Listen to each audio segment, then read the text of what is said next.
This is Valley News Live at 10. Customers at North Dakota bars and restaurants tonight have a few more chairs to choose from. Looser restrictions, which went into effect today, allow for more people inside. As Valley News Team's Courtney Lockie reports, it's enough for some customers to return for the first time in months. We're just going out to eat. It's actually our first date. For Cole and Maddie, finding a place to dine in wasn't as easy as they'd hoped. It's one of the only ways that we can get out now. Many bars and restaurants like Blackbird Woodfire have had their doors closed and turned to carry out since the second wave of COVID in November. We have so many people that pop in and want to sit down and we want to serve them. And they will soon with the recent news. Governor Doug Burgum allowing bars and restaurants to operate at 65% capacity, up from 50%. That's enough for Blackbird to safely offer dine-in again. It's good. I think the numbers are going down in the state. So I think it just made us a little more comfortable with reopening. For other restaurants like Rhombus Guys down the street, it won't change much, but they say they've seen a change in customers. We definitely saw that they were less comfortable, during the spike that was happening in late November and early December. I think that with the numbers going down, people are feeling more comfortable. It kind of sucks when you want to really go to a place and you can't, and so hopefully you can open up more. Bars, restaurants, and food lovers alike say they'll take growth that brings things back to the pre-COVID days.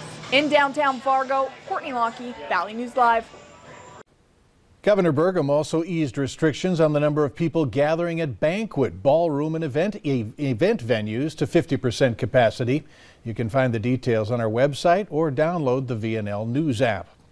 Healthcare facilities are preparing to vaccinate the general public. Grand Forks Public Health put out a last call for the Phase 1A groups, saying if you're a healthcare worker or long-term care resident who hasn't been vaccinated, contact them immediately. Essentia and Sanford Health in Fargo tell us that they'll be notifying patients in the coming weeks to let them know it's their turn to receive the vaccine. You're encouraged to sign up for MyChart online. North Dakotans age 75 and older are expected to be invited to get the vaccine the week of January 18th. Doctors say the new strains of COVID-19 will impact protocols for healthcare workers. They say there's a chance the virus mutates to the point where people will need an upgraded vaccine. However, they say the sooner people get the vaccine will help limit the spread of new variants. The sooner you can abort the process by which a virus replicates, the sooner you can get rid of it in a given individual, but also in a given population. Experts say other treatments like antibody therapy could change as well. Mutations might mean more antibodies or higher doses will be needed. There's been another ATM theft in the Valley, the latest one targeting a truck stop in Castleton. Valley News Team's Devin Fry has details on that and what authorities know about the thieves. The Cass County Sheriff's Office is looking to put an end to a specific type of crime that has recently seen an uptick locally, thefts involving ATMs at area businesses. The latest target was in Castleton on Friday morning, where thieves robbed an ATM inside of Gordy's Travel Plaza. Numerous cities in our region have reported similar incidents. We've had 3 in Cass County, 1 in the city of Castleton, 1 in Arthur, and then also 1 in the city of Buffalo. And then I know also Lemoore County and Barnes County have experienced ATM theft. So there's definitely an uptick. At Gordy's Travel Plaza behind me, the door is still boarded up from when the thieves broke in. Now, the ATM did remain on scene. However, it was forced open and money was taken out of it there. Sheriff Johnner says that they're working to make sure that these thefts are indeed connected. Through our investigation, we are seeing similarities. We still need to put some of those pieces together to make sure that they are all in relation to each other. We feel like, at least in some of them, that they are related. Johnner also says that he feels confident about putting a stop to these thefts with the information they have, but is asking the public and businesses to come forward with any information, even if it's just a suspicious vehicle outside of your building. We're going to put in the extra time, the extra effort. We're going to have extra resources out, and we are going to locate these individuals and stop this from happening. Reporting from Castleton, Devin Fry, Valley News Live. And if you do have any information on any of the ATM thefts, contact the Cass County Sheriff's Office. You've seen this video before. It's from a surveillance camera. If not, it's a man vandalizing U.S. Senator John Hoeven's office in Fargo. Thomas Starks is accused of committing the vandalism and is now raising money for his defense. As reporter Morgan Benth found out, 3 prominent North Dakota Democrats are under fire for contributing money to the cause.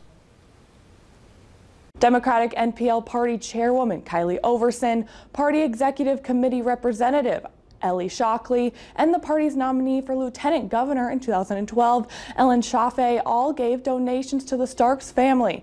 The Starks family say they need $15,000 for a quality defender in this case, and by late afternoon today, they've raised nearly $8,000. Party Chairwoman Overson responded to the monetary donation she made to the suspect accused of vandalizing the North Dakota Senator's office by saying, quote, "I firmly believe that everyone, no matter their socioeconomic status, deserves a full and rigorous defense when accused of a crime. The small donation I made won't even pay for an hour of time with a private defense attorney, and I plainly and resolutely condemn violence, including against elected officials and public property."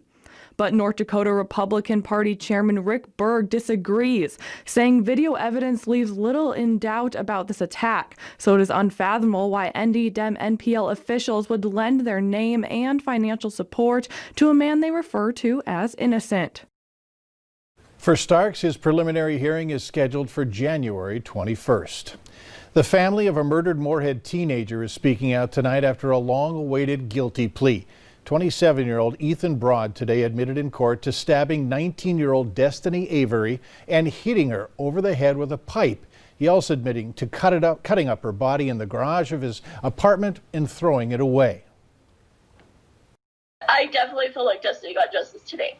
And I will keep getting justice for my daughter until all 4 of them are sitting in jail. I will keep doing what I have to do to get justice for my daughter. Broad will be sentenced next month. His plea agreement states that he will spend more than 30 years in prison. The other 3 people charged in helping to cover up Destiny's murder remain behind bars and have not taken any pleas. A 39-year-old Fargo man has been charged with negligent homicide. He was accused of hitting another vehicle head-on, killing the driver in August. According to authorities, charges were filed against Ryan Nicklay in Stark County.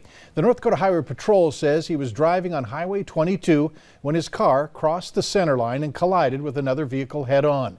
The driver of the other vehicle, 66-year-old Luella Larson, was killed in that crash. Still ahead tonight on Valley News Live at 10, the president permanently banned from Twitter and the new fuel behind the impeachment push. But first, the fog is making for some tricky travel tonight. Hutch is in to tell us if it's going to stick around all weekend.